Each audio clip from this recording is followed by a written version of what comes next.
Already આપણી પાસે material છે, એટલે મટીરીયલ છે તો પછી આપણે ચિંતા કરવાની કોઈ જરૂરિયાત નથી. આપણે ફક્ત અહીંયા ધ્યાન આપવાનું. હેલોજનના ઓક્સિડેશન આંક બીકોઝ એવા ઘણા બધા સંયોજનો છે જેમાં હેલોજન એક્ટિવલી ઇન્વોલ્વ હોય. આપણને ખબર છે કે જેમ હાઇડ્રોજન મેક્સિમમ સંયોજનમાં જોવા મળે, ઓક્સિજન મેક્સિમમ સંયોજનમાં જોવા મળે, તેમ હેલોજન પણ આપણને મેક્સિમમ સંયોજનમાં જોવા મળશે. તો ત્યારે હેલોજનના ઓક્સિડેશન આંક પણ આપણે એટલા જ ધ્યાનથી શીખવા પડે જેટલું આપણે ઓક્સિજન અને હાઇડ્રોજનના ઓક્સિડેશન આંક શીખીએ છીએ.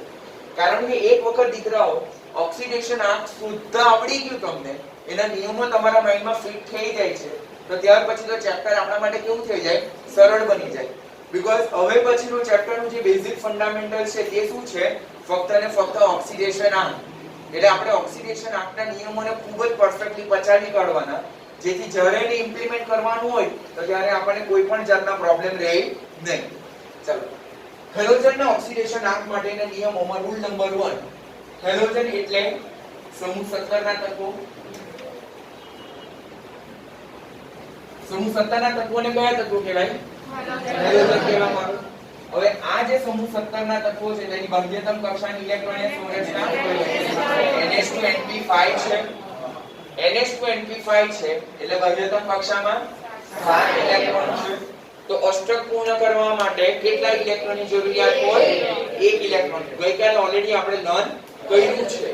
માટે હેલોજન તત્વો જે છે, હેલોજન તત્વો તેઓ 1 ઇલેક્ટ્રોન મેળવીને x આયન બનાવે. પહેલો લેક્ચર. જેટલા ઇલેક્ટ્રોન ઉમેરાય તેટલો ઋણ વીજભારમાં વધારો થાય છે.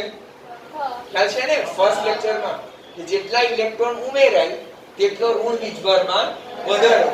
તો આ સમૂહ 17 ના તત્વો બાહ્યતમ કક્ષામાં 7 ઇલેક્ટ્રોન અષ્ટક પૂર્ણ કરવા માટે નજીકના નિષ્ક્રિય વાયુ જેવી ઇલેક્ટ્રોનીય સંરચના પ્રાપ્ત કરવા માટે 1 ઇલેક્ટ્રોન મેળવવાની વૃત્તિ રાખે અને કયો આયન બનાવે? X-. એ X- ને કયો આયન કહેવાય? Halide ion. કયો આયન કહેવાય? Halide ion. હવે પહેલો ક્વેશ્ચન પૂછાય, હેલાઇડ આયનમાં હેલોજનનો ઓક્સિડેશન આંક કેટલો? -. પહેલો રૂલ, જેમ આપણે હાઇડ્રોજનમાં મેક્સિમમ કિસ્સામાં +1, ખાલી અમુક કિસ્સામાં -1, સમૂહ 1, 2 અને 13 સાથે. ઓક્સિજનમાં મેક્સિમમ કિસ્સામાં -2, 95% માં, ખાલી પેરોક્સાઇડમાં -1, સુપર ઓક્સાઇડમાં -1 અને ફ્લોરિન સાથે +1 અને +2. ખબર ને? અધરવાઇઝ બાકીના બધા જ સંયોજનોમાં ઓક્સિજનનો ઓક્સિડેશન આંક કેટલો મૂકવાનો આપણે? ઓક્સિજનનો ઓક્સિડેશન આંક -2. તેમ હેલોજનમાં પણ મેક્સિમમ કિસ્સા જે છે તેમાં હેલોજનનો ઓક્સિડેશન આંક આપણે કેટલો લેવાનો થશે? -1. શા માટે? હેલોજન કયા સમૂહનું તત્વ? 17 સમૂહનું તત્વ. બાહ્યતમ કક્ષામાં કેટલા ઇલેક્ટ્રોન? 7 ઇલેક્ટ્રોન. અષ્ટક પૂર્ણ કરવા માટે 1 ઇલેક્ટ્રોનની જરૂરિયાત પડે. માટે તેઓ સરળતાથી 1 ઇલેક્ટ્રોન મેળવશે અને X- આયન બનાવે. X- આયનને કયો આયન કહેવાય? Halide ion. તો હેલાઇડ આયનમાં હેલોજનનો ઓક્સિડેશન આંક -1. That is point number 1. આ પોઈન્ટ સાથે જ બીજો રૂલ આપણે શું યાદ રાખવાનો કે જ્યારે હું પોતે વિદ્યુત ઋણમય તત્વ છું, કોઈ એક સંયોજન છે, ત્યારે એમાં હું પોતે એક વિદ્યુત ઋણમય તત્વ તરીકે છું, તો ત્યારે મારી વૃત્તિ શું છે? ઇલેક્ટ્રોન મેળવવાની. ઇલેક્ટ્રોન મેળવવાની. હું હેલોજન છું. વિચારો, હું હેલોજન છું તો હું ઇલેક્ટ્રોન કેટલા વધારેમાં વધારે કેટલા મેળવી શકું? 1 મેળવી શકું. તો મારે, હું વિદ્યુત ઋણમય તત્વ તરીકે હું 1 ઇલેક્ટ્રોન મેળવતો હોઉં તો ત્યારે એવા કિસ્સામાં મારો ઓક્સિડેશન આંક કેટલો? -1. માટે એક પોઈન્ટ યાદ રાખવાનો, હેલોજન તત્વો જ્યારે પોતે વિદ્યુત ઋણમય તત્વ તરીકે છે, કેવા? પોતે વિદ્યુત ઋણમય તત્વ તરીકે છે. વિદ્યુત ઋણમય તત્વ એટલે જે ઇલેક્ટ્રોન મેળવે છે, બરાબર? તો ત્યારે તેમનો ઓક્સિડેશન આંક કેટલો લેવાનો? -1. હંમેશા યાદ રાખો એક સિમ્પલ લાઈન, હેલોજન તત્વો જ્યારે પોતે વિદ્યુત ઋણમય તત્વ તરીકે આપેલ સંયોજનમાં છે તો ત્યારે તેમાં તેમનું ઓક્સિડેશન આર ચાલો એક્ઝામ્પલ જોઈએ આપણે.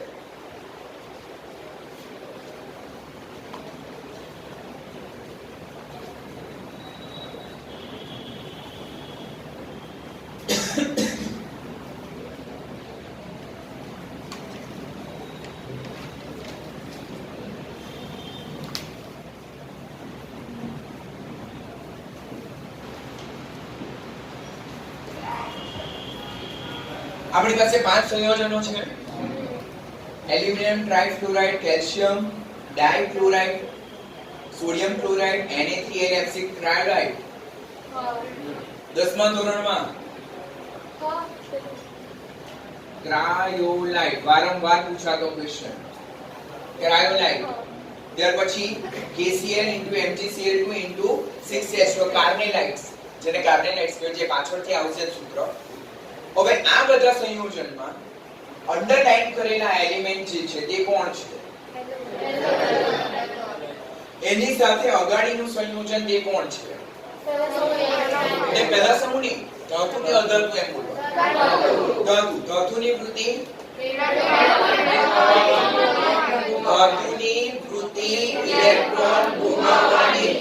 ઇલેક્ટ્રોન ગુમાવવાની એટલે ઓક્સિડેશન પામવાની. તો સામે જોડાતું અધાતુ તત્વની વૃત્તિ ઇલેક્ટ્રોન મેળવવાની. હવે હેલોજન જ છે, ઇલેક્ટ્રોન મેળવે જ છે, તો ત્યારે આપેલ સંયોજનમાં હેલોજનનો ઓક્સિડેશન આ હવે તો 5 મે લઈ, એવા તો 100 છે, એવા તો 500 છે, એવા તો 1000 છે. તો એ બધામાં યાદ શું રાખવાનું? Only one single statement. શું કે હેલોજન તત્વો જ્યારે આપેલ સંયોજનમાં વિદ્યુત ઋણમય તત્વ તરીકે વર્તે એટલે તે રિડક્શન પામશે. લાસ્ટ મે જાગતા છો ને દીકરાઓ? હા, ઓકે. તો ત્યારે તેઓ ઇલેક્ટ્રોન મેળવે, રિડક્શન પામે. વધારેમાં વધારે કેટલા ઇલેક્ટ્રોન મેળવી શકે? 1. તો ત્યારે તેમનો ઓક્સિડેશન આ -1 હશે. ક્લિયર? બરાબર. તો આ બધા સંયોજનમાં હેલોજનનો ઓક્સિડેશન આ કેટલો? બસ રૂલ ખબર પડે તો તમને આવડી જ જાય. પૂજા ક્લિયર? ચાલો આ point number 1. Point number 2. Rule 1 બધાને ખ્યાલ આવ્યો? Rule number 2. હેલોજન તત્વો જે છે તો તે H2 સ્વરૂપે જોવા મળે. સામાન્ય પરિસ્થિતિમાં તેઓ દ્વિપરમાણુય વાયુ સ્વરૂપે જોવા મળે. તો જ્યાં હું ફ્લોરીન પણ લખું, હું ક્લોરીન પણ લખું, હું બ્રોમિન પણ લખું અને હું આયોડીન પણ લખું. જ્યારે આવી પરિસ્થિતિ હોય ને એમાં હેલોજનનો ઓક્સિડેશન આ પૂછવામાં આવે તો ત્યારે તમારો આન્સર શું હશે? આપેલ પરિસ્થિતિમાં હેલોજનનું ઓક્સિડેશન આ -2 કા 0. ઓક્સિડેશન આપ શોધવા માટેનો પહેલો નિયમ, તત્વો જ્યારે મુક્ત સ્થિતિમાં હોય ત્યારે તેમાં જે તે તત્વના પરમાણુનો ઓક્સિડેશન આપ 0 લેવામાં આવે છે. તો આ ફ્લોરીનમાં ફ્લોરીનનો ઓક્સિડેશન આપ કેટલો? 0. આમાં ક્લોરીનનો 0. આમાં બ્રોમિનનો 0. આમાં આયોડીનનો 0. નીટની એક્ઝામ જ્યાં સુધી નહીં પડશે ત્યાં સુધી આ તમારો પીછો છોડવાનો. એટલે ખાસ ખ્યાલ રાખો, ઇટ ઇઝ મોસ્ટ ઇમ્પોર્ટન્ટ. મુક્ત સ્થિતિમાં જે તે તત્વના પરમાણુનો ઓક્સિડેશન આપ 0. તો આમાં ફ્લોરીન, ક્લોરીન, બ્રોમિન અને આયોડીનનો ઓક્સિડેશન આ કેટલો? 0. યાદ રાખજો, રેડોક્સ પ્રક્રિયાનું સંતુલન ત્યારે જ તમે કરી શકશો જ્યારે તમે સાચો ઓક્સિડેશન આંક શોધી શકશો. આના પછીના ઘણા બધા જે લેક્ચર છે તેનું ફાઉન્ડેશન આ છે. એટલે ફંડામેન્ટલી આ જો ક્લિયર નહીં હોય તો દીકરાઓ આના પછીમાં તમારી ગ્રીપ નહીં આવશે. તો ગ્રીપ 100% લેવી હોય તો આ ટોપિકને પરફેક્ટ કરો. બે રૂલ. પહેલો રૂલ, પોતે વિદ્યુત ઋણમય તત્વ તરીકે વર્તે ત્યારે તેમનો ઓક્સિડેશન આ કારણ કે 17મા સમૂહના તત્વો છે એટલામાં. એક્સપ્લેનેશન વી ઓલરેડી લર્ન. સેકન્ડ, જ્યારે તેઓ X2 સ્વરૂપે છે, X2 આ વાયુ લખેલું છે, આમાં કોઈ પ્રવાહી પણ છે, કોઈ ઘન સ્વરૂપે પણ જોવા મળે. બરાબર? જેમ કે આ બંને વાયુ સ્વરૂપે જોવા મળે, આ પ્રવાહી સ્વરૂપે જોવા મળે અને આ ઘન સ્વરૂપે જોવા મળે. શા માટે ને કયું કઈ સ્થિતિમાં જોવા મળે તે ઓલરેડી આપણે 12મા ધોરણમાં chapter number 7 P block elements part 2 માં લર્ન કરશું. અત્યારે જસ્ટ યાદ રાખો X2 હોય, X2 means હેલોજન, તો તેમાં હેલોજન નો ઓક્સિડેશન આ 0 લેવાનો થાય. રૂલ નંબર 3, અહીંયા ફ્લોરીન, બ્રોમીન અને આયોડીન છે. ફ્લોરીન, બ્રોમીન અને આયોડીન છે. તો આ ફ્લોરીન, આ ક્લોરીન, આ બ્રોમીન અને આ આયોડીન, આ જે આપણા ચાર હેલોજન તત્વો છે તેમાં કયો હેલોજન તત્વ હંમેશા -1 ઓક્સિડેશન અવસ્થા દર્શાવે? That is fluorine. Second point, halogen, નીચે આપેલા હેલોજન તત્વોમાંથી કયો હેલોજન હંમેશા ઋણ ઓક્સિડેશન અવસ્થા દર્શાવે? ફ્લોરીન. ત્રીજો ક્વેશ્ચન, નીચેનામાંથી કયું તત્વ ધન ઓક્સિડેશન અવસ્થા દર્શાવતું નથી? તો ધેટ ઇઝ ફ્લોરીન. બરાબર? તો યાદ રાખવાનું, fluorine is most electronegative element. most last 2 second દીકરા મારા બાજુ ધ્યાન આપતી, ફ્રેન્ડ પર શું ધ્યાન આપે તું? give attention here. બીજો લેક્ચર છે, બધા રૂલ્સ પૂછીશ પહેલા, પછી નવો ટોપિક સ્ટાર્ટ કરીશ. ઓકે? બીકોઝ આજે ને કાલથી આપણે ઓક્સિડેશન આંક શોધવા માટેના નિયમો સ્ટાર્ટ કરવાના છે. ઓકે? ચલો હવે તો ફ્લોરીન જે છે તેની En એટલે શું? ઇલેક્ટ્રોનેગેટિવિટી, વિદ્યુત ઋણતા. જેને તમારે આ નહીં લખવું હોય તો તમે આ રીતે પણ લખી શકો, જે તમને કન્વીનિયન્ટ હોય તે. ફ્લોરીનની વિદ્યુત ઋણતા બધા જ તત્વોમાં હંમેશ છે. તો જેની વિદ્યુત ઋણતા વધારે હોય તે ઇલેક્ટ્રોન મેળવવાની, આકર્ષવાની, રિડક્શન પામવાની, ઋણાયન બનાવવાની પ્રબળવૃત્તિ રાખે. માટે આપેલા ચાર હેલોજનમાં કયા હેલોજનનો ઓક્સિડેશન આંક હંમેશા -1 જોવા મળે? ત્રણ ક્વેશ્ચન વારંવાર પૂછાય. ફ્લોરીન હંમેશા કઈ ઓક્સિડેશન અવસ્થા દર્શાવે? -1. કયું હેલોજન હંમેશા ઋણ ઓક્સિડેશન અવસ્થા? નીચેનામાંથી કયું તત્વ ધન ઓક્સિડેશન અવસ્થા દર્શાવતું? તો તે કોણ? ફ્લોરીન. જ્યારે ક્લોરીન, બ્રોમીન અને આયોડીન તે ધન અને ઋણ બંને ઓક્સિડેશન અવસ્થા દર્શાવે છે. હા કે ના? એ ધન અને ઋણ બંને પ્રકારની ઓક્સિડેશન અવસ્થા દર્શાવે? હા કે ના? ઓકે? હવે ફ્લોરીન નો ઓક્સિડેશન આંક કેટલો? કોઈ પણ સંયોજનમાં ફ્લોરીન આવ્યું તો તમારે શું લખી દેવાનું? -1. બટ જો F2 હશે તો 0. અને એકમાત્ર exceptional case that is HOF.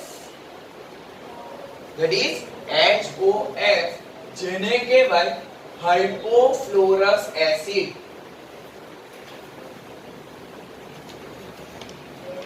એને શું કહેવામાં આવે? હાઇપોફ્લોરસ એસિડ. હાઇપોફ્લોરસ એસિડ જે છે એકમાત્ર એ સંયોજન જે છે જેમાં ફ્લોરીન નો ઓક્સિડેશન આંક +1 છે. જો I think so before 4 to 5 years before બોર્ડમાં આ ક્વેશ્ચન પૂછાયો હતો.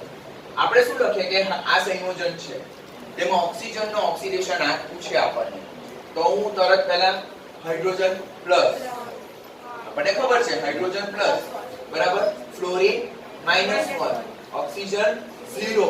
તો આ કેવું? ખોટું. આ કેવું? ખોટું. હાઇપોફ્લોરસ એસિડમાં ઓક્સિજનનો ઓક્સિડેશન આંક 0 નથી. એક્સેપ્શનલી એ સંયોજનમાં ફ્લોરીન બને +1, હાઇડ્રોજન બને +1, ઓક્સિજન બને -2. યસ ઓર નો? આ સંયોજનમાં હાઇડ્રોજનનો +1, ફ્લોરીનનો +1. It is the only one compound in which fluorine having +1 oxidation state. નીચેનામાંથી કયું એકમાત્ર સંયોજનમાં ફ્લોરીનનું ઓક્સિડેશન આ +1 જોવા મળે? હાઇડ્રોફ્લોરસ એસિડ, જેમાં ફ્લોરીનનું ઓક્સિડેશન આ કેટલો? +1. only 0.0001% કિસ્સામાં ફ્લોરીનનું ઓક્સિડેશન આ +1 જોવા મળે છે, ઓર એલ્સ બાકીના બધા કિસ્સામાં -1. Okay, rule number 3.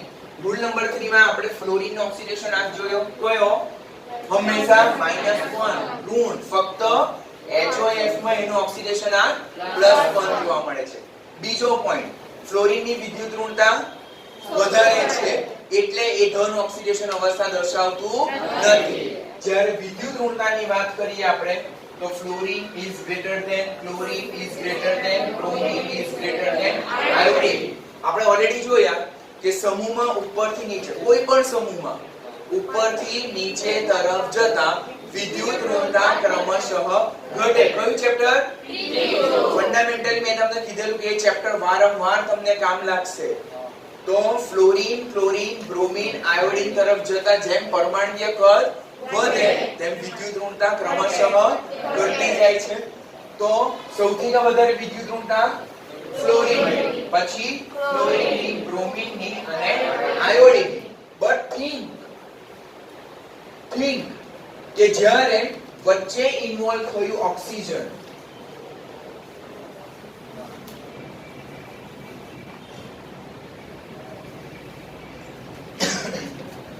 વચ્ચે ઇન્વોલ્વ કોણ થયું? ઓક્સિજન. તો એ જે ઓક્સિજન જે છે તો તેની વિદ્યુત ઋણતા ફ્લોરીન કરતા ઓછી. તો ગઈકાલે જ આપણે શીખ્યા ને કે O2F2 અને OF2 બે સંયોજનો હતા. O2F2 અને OF2 બે સંયોજનો હતા જેમાં ઓક્સિજન +1 અને +2, જ્યારે ફ્લોરીન -1 અને -1, કારણ કે ઓક્સિજનની સાપેક્ષમાં ફ્લોરીનની વિદ્યુત ઋણતા વધારે જોવા મળે. બટ આ તો લાગુ પડે ફક્ત ફ્લોરીન અને ઓક્સિજનને. બટ જ્યારે મારી પાસે ક્લોરીન, બ્રોમિન, આયોડીન અને ઓક્સિજનનો સંબંધ છે તો જ્યારે ઓક્સિજનની વિદ્યુત ઋણતા આ ત્રણ કરતા વધારે છે, જો આ ત્રણ કરતા એની વિદ્યુત ઋણતા વધારે હોય તો આ ઇલેક્ટ્રોન મેળવે. આ ઇલેક્ટ્રોન કેમ મેળવે? કારણ કે આયોડીન, બ્રોમિન, ક્લોરીન ની સાપેક્ષમાં ઓક્સિજનની વિદ્યુત ઋણતા વધારે છે. તો જેની વિદ્યુત ઋણતા વધારે હોય તે રિડક્શન પામે. રિડક્શન પામે એટલે ઇલેક્ટ્રોન મેળવે. ચલો, આપેલ કિસ્સામાં ઓક્સિજન કેટલા ઇલેક્ટ્રોન મેળવે? -2. પહેલો નિયમ ઓક્સિજનનો. ઓક્સિજન 16મા સમૂહનું તત્વ. 16મા સમૂહનું તત્વ છે તો બાહ્યતમ કક્ષામાં 6 ઇલેક્ટ્રોન. અષ્ટક પૂર્ણ કરવા માટે 2 જરૂરિયાત પડે. એટલે ક્લોરીન, બ્રોમિન અને આયોડીન સાથે જ્યારે ઓક્સિજન છે ત્યારે ઓક્સિજન ઇલેક્ટ્રોન મેળવે. કેટલા? 2. અને સામેવાળા કેટલા આપે તે સંયોજન પર ડિપેન્ડન્ટ છે. બરાબર? ચાલો, તો જ્યારે ઓક્સિજન અને ફ્લોરીન સાથે હોય ત્યારે ઓક્સિજન ધન બને કે ઋણ બને? વિચારો. ઓક્સિજન અને ફ્લોરીન સાથે છે ત્યારે ઓક્સિજન ધન બને કે ઋણ બને? ઓક્સિજન ધન બને અને ફ્લોરીન કેમ? ઓક્સિજન કરતા ફ્લોરીનની વિદ્યુત ઋણતા વધારે છે. But when it is a compound of chlorine and oxygen, oxygen ઋણ બને અને ક્લોરીન પ્લસ. બ્રોમિન અને ઓક્સિજન હોય તો ઓક્સિજન ઋણ, બ્રોમિન પ્લસ. પછી આયોડીન અને ઓક્સિજન હોય તો ઓક્સિજન મેળવે અને આયોડીન. આપણને પ્રશ્ન થવો જોઈતો હતો કે સર હું તો ખબર પડી ગયું એ 17મા સમૂહનો તત્વ, પણ ધન ક્યારે? ધન ક્યારે એ લોકો? જ્યારે ઓક્સિજન સાથે હોય ત્યારે. જ્યારે એ લોકો ઓક્સિજન સાથે છે ત્યારે તેમનું ઓક્સિડેશન આ કેવું બને? પ્લસ. જેમ કે એક્ઝામ્પલ તરીકે Cl2O7, પછી Br2O, I2O5, ચાલો આ બેમાં કોણ વધારે વિદ્યુત ઋણ? ઓક્સિજન. તો એ ઋણ બને, એનું ઓક્સિડેશન આ ઋણ, આનો પ્લસ, આનો આનો આનો આનો. ચાલો મને કોણ કે આમાં ક્લોરીન નો ઓક્સિડેશન આ કેટલો? આમાં ક્લોરીન નો ઓક્સિડેશન આ કેટલો? ઓક્સિડેશન આપનો કાલે રૂલ શીખ્યા ને આપણે કેવી રીતે શોધવાનું છે. પહેલા લેક્ચર થી આપણે એ નિયમ શીખીએ છે. ટ્રાય કરો બધા.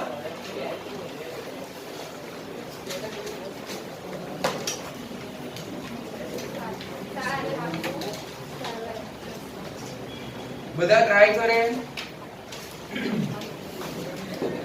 Cl2O7 માં મારે ક્લોરીન નો ઓક્સિડેશન આંક શોધવાનું છે.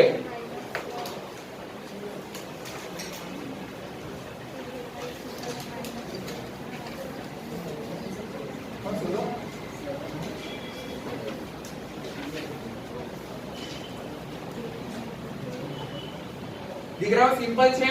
જો 2 into ક્લોરીન નો ઓક્સિડેશન નંબર વત્તા 7 into ઓક્સિજન નો oxidation number is equal to 0. હવે ક્લોરીન નો ઓક્સિડેશન આંક મારે શોધવાનો છે.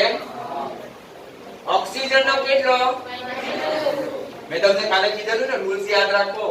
બધી જ જગ્યાએ રૂલ્સ આપણા પ્લસ માઈનસ થવા જોઈએ, આપણને યાદ રાખવાના છે. તો ઇક્વલ ટુ 0. તો 2Cl minus 7 into 2 14 is equal to 0. So 2Cl is equal to 14. So Cl is equal to 14 by 2, that is plus 7. Okay? જો I2O5 માં શોધીએ તો 5 × 10 = 2. કેવી રીતે શોધાય? 2I plus I-O equal to 0. કેમ? કારણ કે સંયોજન તટસ્થ છે, માથા પર કોઈ ચાર્જ નથી. તો જ્યારે તટસ્થ સંયોજન હોય તો તેમાં રહેલા બધા જ તત્વોના પરમાણુના ઓક્સિડેશન આંકનો બૈજિક સરવાળો શૂન્ય સ્વીકારવામાં આવે છે. તો આના બેઝ પર આ મારે શોધવાનું ઓક્સિજન નો કેટલો? -2 equal to 0. તો 2I is equal to 10. I will be plus 5. હા કે ના? ઓકે. તો આ તમારો રૂલ નંબર 3 થયો. ફ્લોરીન હંમેશા -1. ક્લોરીન, બ્રોમીન, આયોડીન ધન અને ઋણ. ઋણ ક્યારે? જ્યારે પોતે વિદ્યુત ઋણમય તત્વો તરીકે. ધન ક્યારે? ઓક્સિજન સાથે.